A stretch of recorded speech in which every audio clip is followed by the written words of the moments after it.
घडामोडींपासून ते राजकारणापर्यंत प्रत्येक घडामोडीवर बारीक नजर ठेवणारा तुमचा हक्काचा लोकल न्यूज प्लॅटफॉर्म ठाणे दर्पण, ठाण्याचं खरं प्रतिबिंब.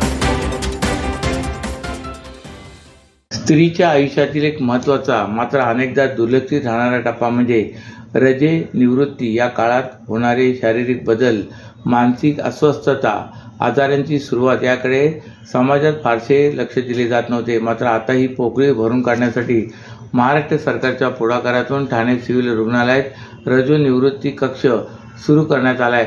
या विशेष कक्षामार्फत रजो निवृत्तीच्या कालावधीत महिलांना भेडसावणाऱ्या विविध समस्यांवर तज्ज्ञ डॉक्टरांकडून मार्गदर्शन, समुपदेशन व उपचार दिले जाणार आहेत. दर बुधवारी हा कक्ष केवळ महिलांसाठी खुला ठेवण्यात आला असून महिलांना स्वतंत्र व सुरक्षित वातावरणात आरोग्य सेवा मिळणार आहे. या कक्षाचे उद्घाटन जिल्हा शल्यचिकित्सक डॉक्टर कैलास पवार यांच्या हस्ते करण्यात आले. यावेळी निवासी वैद्यकीय अधिकारी doctor Monali Rahul, doctor Sheetal Kasar, doctor Archana Pawar, doctor Shubhangi Ambedkar आदी मान्यवर उपस्थित होते. रजो निवृत्तीच्या काळात हार्मोन्समधील बदलामुळे महिलांना झोप न लागणे, चिडचिड, चिंता, नैराश्य, स्मरणशक्ती कमी होणे, सांधेदुखी, हाडांची झीज तसेच हृदयविकाराचा धोका वाढणे यासारख्या अनेक समस्यांना सामोरे जावे लागते. या सर्व बाबींची सखोल तपासणी करून योग्य उपचार पद्धती या कक्षात सुचवण्यात येणार आहेत. या कक्षात स्त्रीरोग तज्ज्ञ, वैद्यकीय अधिकारी तसेच समुपदेशक यांची मदत उपलब्ध राहणार असून आवश्यक त्या तपासण्या, औषधोपचार आणि जीवनशैलीविषयक सल्ला दिला जाणार आहे. विशेषतः ग्रामीण भागातून येणाऱ्या तसेच आर्थिकदृष्ट्या दुर्बल महिलांसाठी ही सेवा अत्यंत उपयुक्त ठरणार आहे.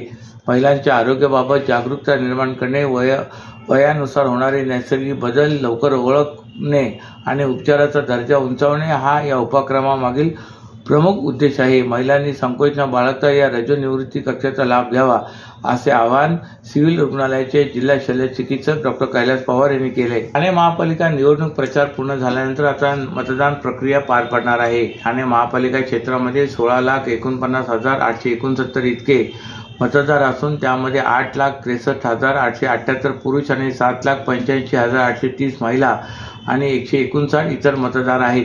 निवडणुकीसाठी 9 प्रभागांमध्ये 11 निवडणूक निर्णय अधिकारी यांची कार्यालये आहेत. या कार्यालयातील निवडणूक अधिकारी व कर्मचाऱ्यांना निवडणूक साहित्याचे वितरण आज करण्यात आले. तसेच ठाणे महापालिका निवडणुकीच्या अनुषंगाने 33 प्रभागांमध्ये 2013 मतदान केंद्र स्थापन करण्यात आली. मतदान केंद्रांवर सर्व आवश्यक सुविधा तसेच मदतीसाठी स्वयंसेवक, दिव्यांगांसाठी व्हीलचेअर, ज्येष्ठ नागरिकांसाठी आसन व्यवस्था, पिण्याच्या पाण्याची सुविधा उपलब्ध असणार आहे. मतदान केंद्रावरील कामकाजाकरिता मतदान केंद्र अध्यक्ष, 3 मतदान केंद्र अधिकारी आणि शिपाई यांची नेमणूक करण्यात आली. त्यांची 2 प्रशिक्षणे पूर्ण झाली असून 20% राखीव असे मिळून 12,750 अधिकारी व कर्मचाऱ्यांना आदेश निर्गमित करण्यात आले आहेत. याशिवाय प्रत्येक मतदान केंद्रावर पोलीसही सज्ज असणार आहेत. निवडणुकीकरिता कंट्रोल युनिट, बॅलेट युनिट प्राप्त झालेले असून सर्व मतदान यंत्रांची प्राथमिक तपासणी करण्यात आली.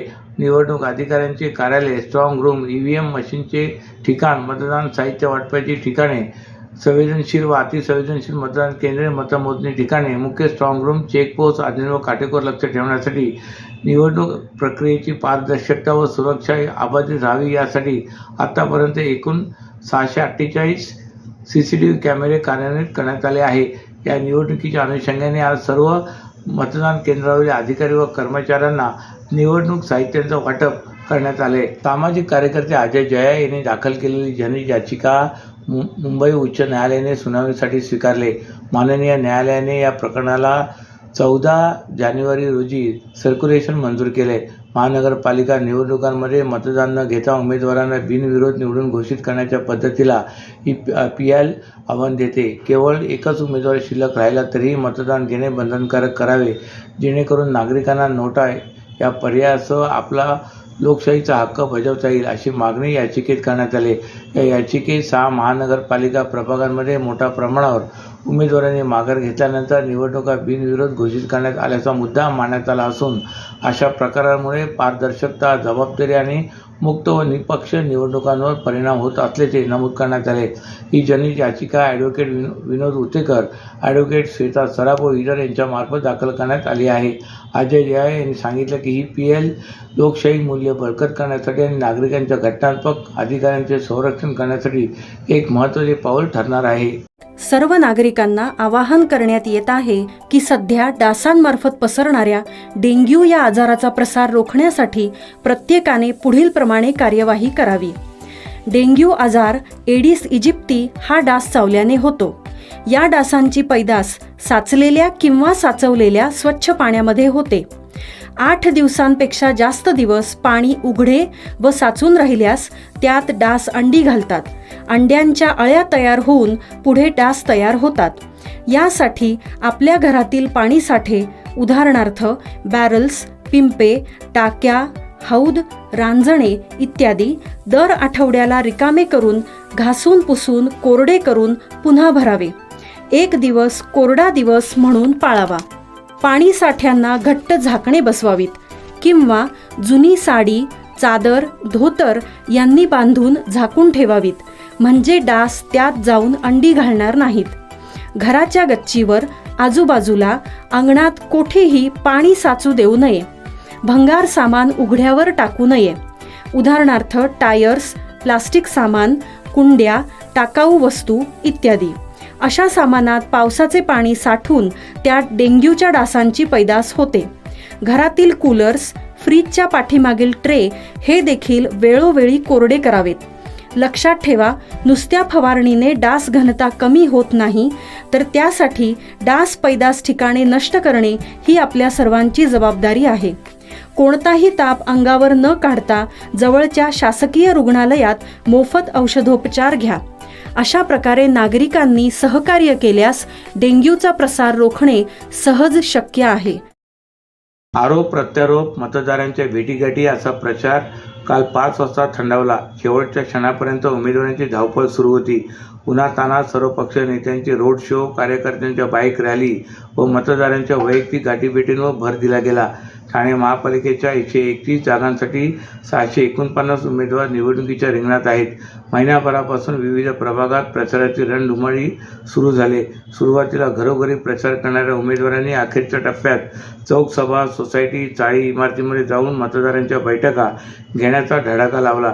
राज्याचे मुख्यमंत्री देवेंद्र फडणवीस यांची प्रकट मुलाखत, उपमुख्यमंत्री एकनाथ शिंदे यांचा रोड शो, शिवसेना पक्षप्रमुख उद्धव ठाकरे, मनसे अध्यक्ष राज ठाकरे यांच्या सभा, राष्ट्रवादी काँग्रेसच्या नेत्या सुप्रिया सुळे व राष्ट्रवादी काँग्रेसच्या मंत्री आदित्य तटकरे यांची प्रचारात हजेरी अशी निवडणुकीची रणधुमाळी पार पडली. प्रचाराच्या अखेरीस मंत्री नितेश राणे यांचा शहरात रोड शो झाला.